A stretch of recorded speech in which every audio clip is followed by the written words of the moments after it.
குழந்தையோட முகத்தை பாக்குறப்ப அவ்வளோ சந்தோஷமா இருந்துச்சு. என்னோட அம்மாவே என்னோட மகள்களா வந்துட்டாங்கன்னு ரொம்ப சந்தோஷமான ஒரு விஷயத்த ரசிகர்களுக்கு சமூக வலைதளத்துல ஸ்னேகன் அவங்களும் கன்னிகா ரவி அவங்களும் சொல்லியிருக்காங்க. ஸ்னேகன் அவங்களும் கன்னிகா ரவி அவங்களும் திருமணம் பண்ணிக்கிட்டாங்க. ரொம்ப சந்தோஷமா அவங்களுடைய வாழ்க்கை போயிட்டு இருக்கு. பிக் பாஸ்க்கு அப்புறமா ஸ்னேகன் அவரை இன்னுமே எல்லாருக்குமே ரொம்ப நல்லா தெரிஞ்சதுன்னு சொல்லலாம். கன்னிகா ரவி அவங்கள திருமணம் பண்ணதுக்கு அப்புறம் அவங்க கிட்ட நிறைய பேர் குழந்தைய பத்தி கேட்டுக்கிட்டே இருந்தாங்க. சமீபத்துல அவங்க கர்ப்பமா இருக்கிறதுல இருந்து அவங்க வீட்டு விசேஷங்கள் எல்லாத்தையுமே சமூக வலைதள பக்கத்துல ரசிகர்களுக்கு சொல்லிட்டே தான் இருப்பாங்க. நிறைய நெகட்டிவான கருத்துக்கள் வந்தாலுமே அதை அமைதியா கடந்து வந்துருவாங்க. அந்த வகையில கன்னிகா அவங்க சீக்கிரமா குழந்தைய பார்க்கணும், இந்த வருஷத்துல நாங்க எங்க குழந்தைய பார்க்க போறோம் அப்படிங்கிற மாதிரி எல்லாம் கூட நியூ இயர்ல பொங்கல் அப்பெல்லாம் அழகழகான போஸ்ட் எல்லாம் பதிவிட்டு இருந்தாங்க. இன்னைக்கு அவங்க குழந்தை பிறந்த ஒரு சந்தோஷமான விஷயத்த சொல்லியிருக்காங்க. அதுல என்ன சொல்லியிருக்காங்கன்னா, இறைவா நீ ஆணையிடு தாயே எந்தன் மகளாய் மாற அப்படிங்கிற வரிகளை பதிவிட்டு, என்னோட அன்பின் கோரிக்கை இரட்டிப்பாய் நிறைவேறியது. தாயே எந்தன் மகளாகவும் மகளே எந்தன் தாயாகவும் இரு தேவதைகள் 25/1/2025 அன்று பிறந்திருக்கிறார்கள். இதயமும் மனமும் மகிழ்ச்சியில் நெகிழ்ந்தது,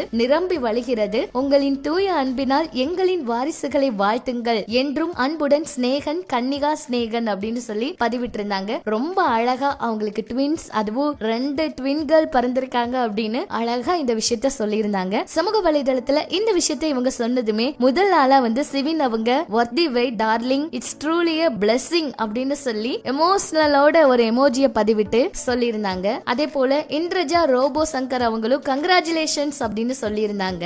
இன்ஸ்டாவில் கன்னிகா அவங்கள ஃபாலோ பண்ற நிறைய ஃபேன்ஸ் வாழ்த்துக்கள், எப்பவும் இதே போல சந்தோஷமா இருங்க, உங்களோட நல்ல மனசுக்கு எல்லாமே நல்லதா அமையும், எப்பவும் இதே போல சந்தோஷமா இருங்க, நல்லா வாழ்த்துக்களை சொல்லியிருந்தாங்க. ரொம்ப சந்தோஷமா இவங்க இந்த வீடியோவை ஷேர் பண்ணியிருக்காங்க. இததான் ரசிகர்கள் பார்த்து இப்ப அவங்களுக்கு வாழ்த்துக்கள் சொல்லி அதிகமா லைக் எல்லாம் பண்ணிட்டு இருக்காங்க. நம்ம சார்பாகவும் வாழ்த்துக்களை சொல்லிக்கலாம். இதெல்லாம் பற்றி உங்களோட கருத்துக்களை சொல்லுங்க. இனிமே இது போல நிறைய சினிமா தகவல்கள் எல்லாம் நீங்க உடனுக்குடன் தெரிஞ்சுக்க மறக்காம நம்ம சினி சமூகம் சேனலை சப்ஸ்கிரைப் பண்ணிக்கோங்க.